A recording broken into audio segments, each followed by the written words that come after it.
Right, we're back. Part two of the little series of sort of answering questions and the way I fish. Pretty typical, although Solace, for example, is probably harder than most, but a pretty typical small, tricky water. In my case here in France, at Lac Solace and Lac de Coron, but obviously these principles are exactly what I would use if I went back to a tricky Essex water or something like that. So in part one I looked at that first 24 hours or 18 hours when you get there, and how some of the mistakes I see made, and my sort of tips for that. And in this part I'm going to look at rigs and hardware, or hardware and rigs. It's probably the most common question I get asked is about rigs. And one of the things I often see is anglers spending a huge amount of money on new equipment and tackle, etc. for trips to France, and in 99% of cases, from my point of view, it's totally unnecessary. Although these fish are big, 60 pounds and over, and there are other waters with really big fish in as well and bigger, apart from your line and your rigs, like the strength of what you're using, the rods and reels and things like that aren't going to make any difference to your results or your catch rate, unless you're having to cast a really long way and your rods and gear aren't up to that. But on a water like this, maximum distance is from one corner to the other is 140 yards.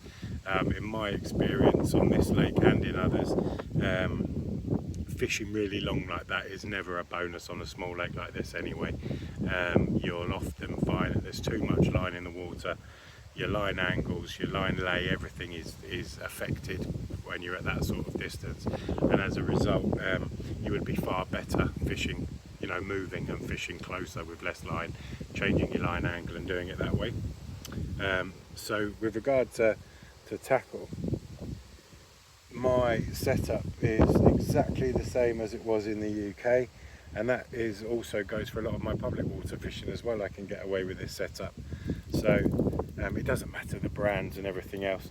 But this is a 12-foot 3-pound test curve rod, lovely through action, so I can really absorb the lunges. I personally, I can never remember the name of this reel, but it's a very common, popular reel. Not an expensive reel at all. I use a braided main line, which I would always personally choose if I had the choice. I know a lot of lakes don't like it. I put 4 turns of a 25 or 30 pound fluoro leader on, and then that comes down to something that's probably slightly different to the norm.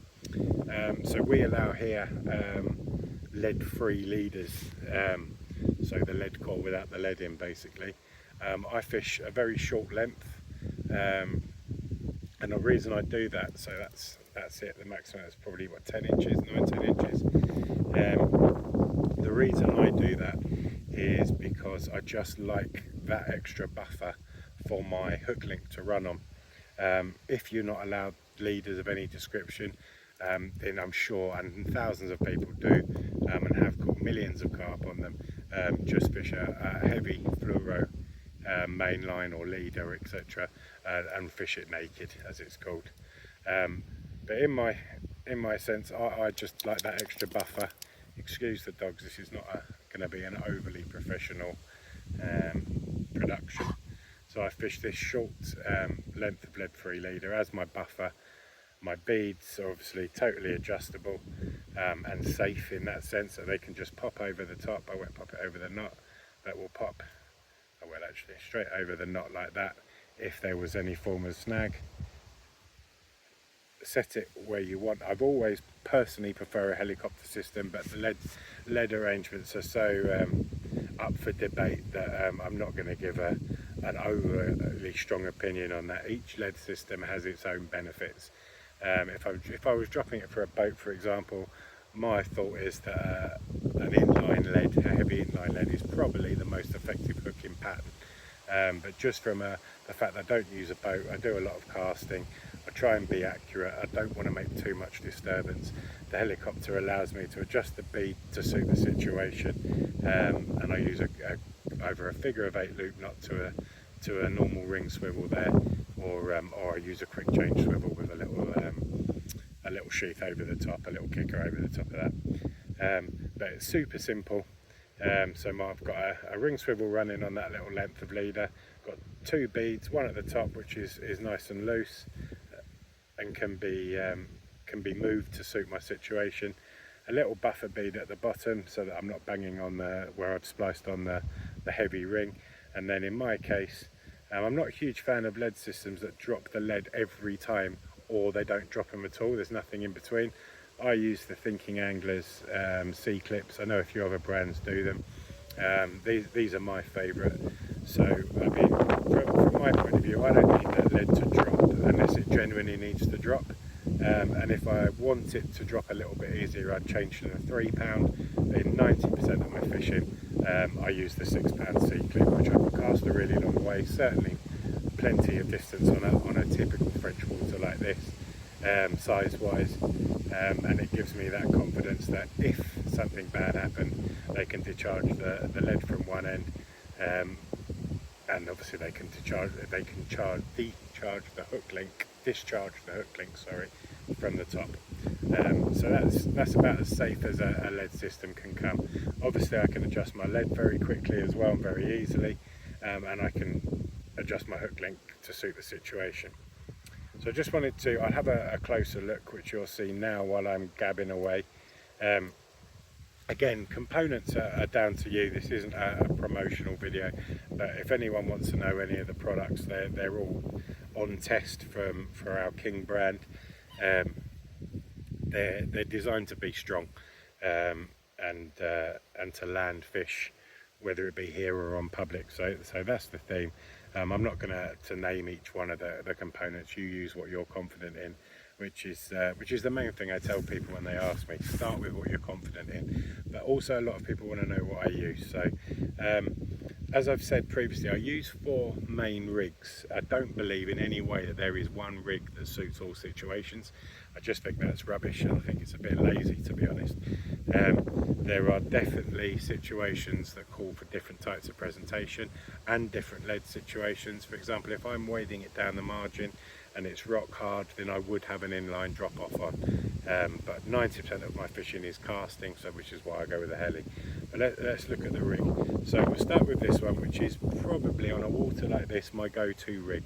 It's nothing groundbreaking. I don't do anything particularly different as far as I'm aware to anybody else, but it's the Slip D. So I've just got an old Tiger. Ignore this rig, it's an old one that's coming off this rod after we've done this. But in this case, we've got a Slip D. I probably fish all my rigs, to be honest, slightly longer than most.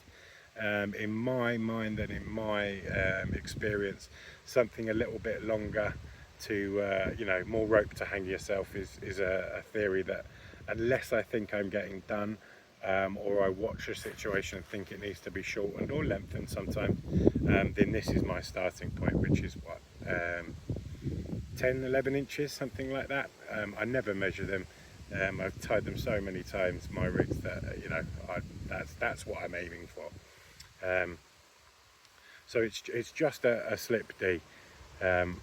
In this case, it's a coated hook link, our power cable hook link, 35 pound. In reality, the breaking strain, even if you prefer a 15 pound hook link, when it comes to a coated braid, the likelihood of you ever snapping that just off the weight of playing a fish is next to impossible. You try and snap 15 pound braid in your hands, it takes an incredible amount of pressure. When you add the line, the bend in the rods, to put 15 pounds of pressure on that hook link is incredibly hard.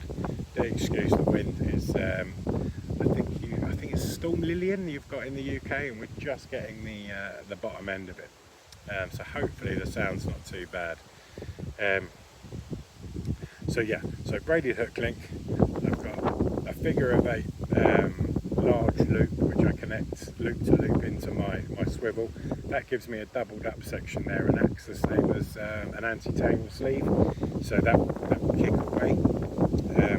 Nice big dollop of putty, which isn't the neatest today, slap bang in the middle of it, and then my slip D. I don't use shrink tube anymore. Luckily there's some really good quality silicone out there which really lasts. I don't like faffing around. I don't take a kettle very often with me. I can hear everyone gasping. I don't take a kettle with me very much, and I don't steam.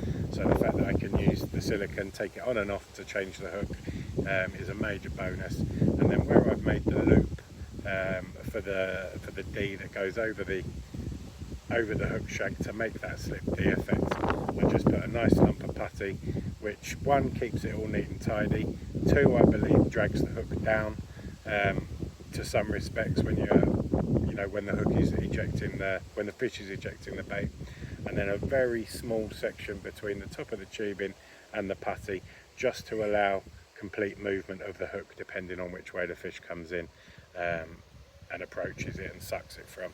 So that's the lead arrangement, and that's probably my number one rig. I tend to use it 9 times out of 10 with a waftery lightish hook bait. So I've just got a tiny little fleck there of one of the king pop-ups, just enough to lift. The hook will still be flat, but the hook bait will be slightly snowmaned off the bottom, just because I like that bit of lightness in a D-rig style hook bait. So that's number one.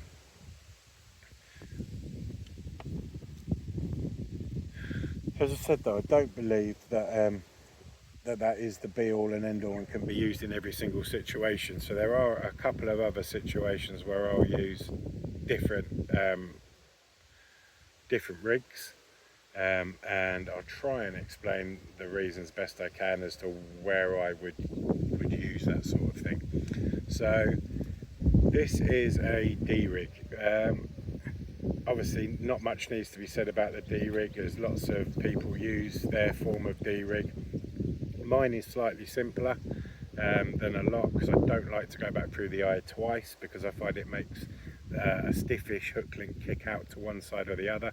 So I use, again, a little piece of silicone on the hook there. I poke the tag end through, and I blob it on the opposite side to the hook bait, which gives me a D, and it also means that I can adjust the D to a bigger, or if I'm fishing a heavy bottom bait, for example, and I want the weight further down, I can bring the D right down to the bottom of the hook there. Again, this is a hook link or a setup I would prefer to use with a lighter hook bait.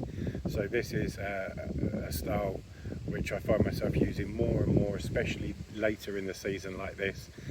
So that's just one of our Pro Liver GLM hook baits, but old school. Instead of using a wafter, it's old school, makes it sound old, doesn't it? It's really not that old, but a lot of people think it is.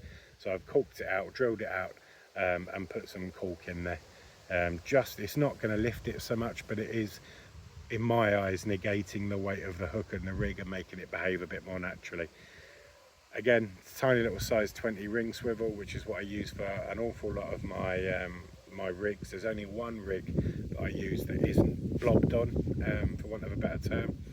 And in this case, which is how I would normally fish this rig, I'm using a 25-pound fluoro, which is stiff enough with a light enough hook bait to give you a reset, but it's not so stiff that I think it behaves awkwardly when it's being sucked up and moved around in the swim. The other bonus, and where I use this sort of setup a lot, is when I'm fishing a long way out and hitting the clip hard. I want to ensure that I've got just that extra bit of stiffness on that heli setup to make sure I've got separation, and that the the hook bait is the way I want it, and the rig is landing the way I want it. So that's the D rig. I would normally add a little piece of putty in the middle. You don't need a huge amount. Obviously fluorocarbon in this sense is heavy enough, but I do like the little bit of putty just to take out any loops or kinks depending on how it went down. So yeah, the wind's picking up, so I'm hoping this comes out all right. But yeah, that's my version of the D-rig. Slightly different to how you might see others doing it, and obviously you can use those D-rig kickers or anything you like, but that's a simple way that I like to do it. A third of the 4 rigs that I use most regularly on this sort of water is, well, it's probably regarded as archaic now, this, but it's funny how many of the generation of my age, so sort of mid to late 30s and upwards, still use this rig a lot, and how or a variation of this rig, and how often they outfish everybody else. A lot of that might be experience, but definitely the rig is not costing them fish, let's put it that way. So this is a fluoro hair rig. I'm not going to go into a huge amount of detail. There is one thing I do that is slightly different. A lot of you could do it KD style, so I whip down the shank 14 times, and then you could move the hair out of the way, go underneath the hair twice to kick the hair out. But I find that as the knot constricts and opens and closes slightly under pressure, that ends up twisting, and I always want that hair coming perfectly parallel off the back of the shank. So what I do is use a tiny little hook bead. That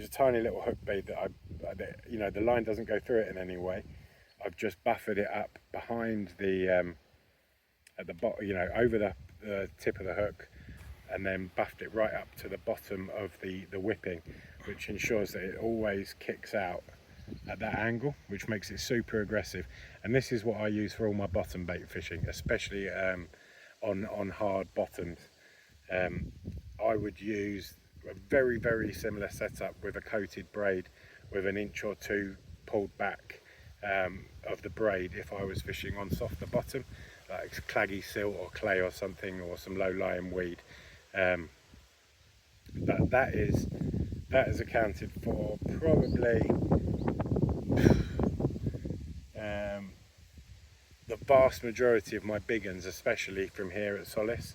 I've had the common and numerous other fish fishing like this. I'm comfortable that if I feel that lead down properly, that it's sitting nice and clean. Really aggressive hooking system with the point of the hook attacking that bottom lip, for want of a better term. Straight bottom bait out of the bag. I don't do anything to it. I do find, especially at this time of year, and especially for the bigger fish, catch them on what you're feeding. Try not to make it too obvious that hook bait is different. So I would always start with something you're confident in, a colour or a snowman, a tipper, something like that. But if you want to go with my recommendation, I'd always have one on this setup, and I'd be confident 9 times out of 10 by the end of the week you'll probably have all 3 rods on it. But don't take my word for it. Give it a go on one if you're unsure about your setups. Again, it's a big hook, it's a size 4. One of our power hooks, but again, you can use any pattern you want really. The only thing I would be aware of is the angle of your eye, whether it's inturned or not, and the stiffness of your hook link. If you go for something like Amnesia or Tint Link or some of those hook links, depending on how stiff they are and the angle of your eye, I do find that you end up closing the gape of the hook. And the stiffer it is, the harder it is for that to open.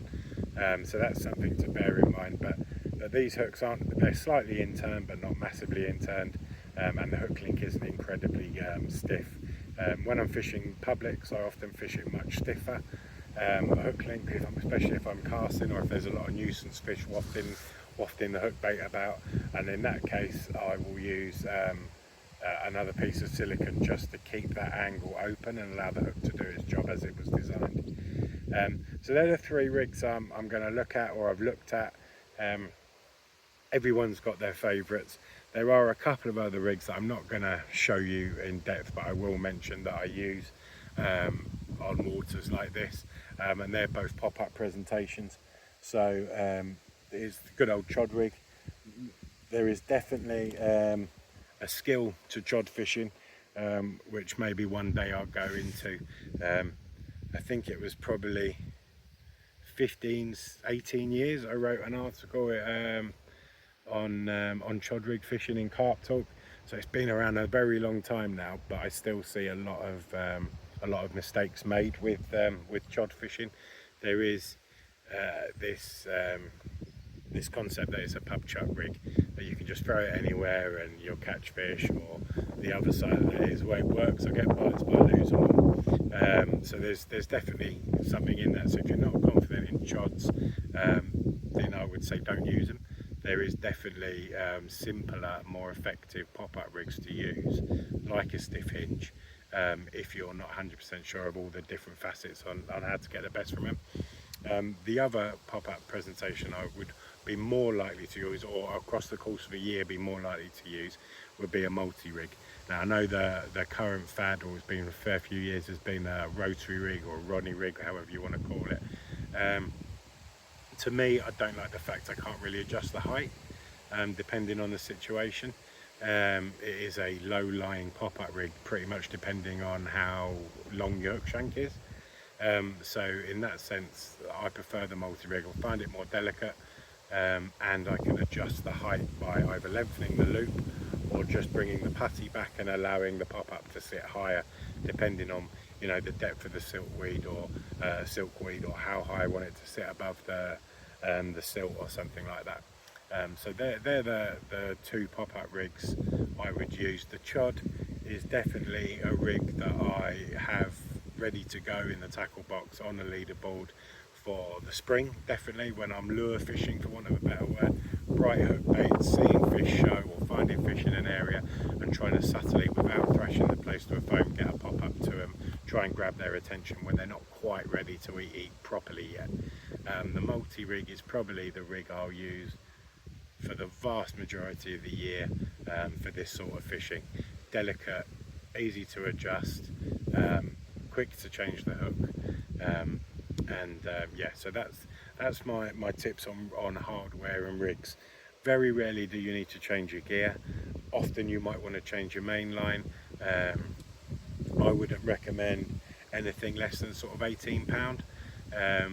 You know, most monos now have got such a low diameter in comparison to what they did 20 years ago.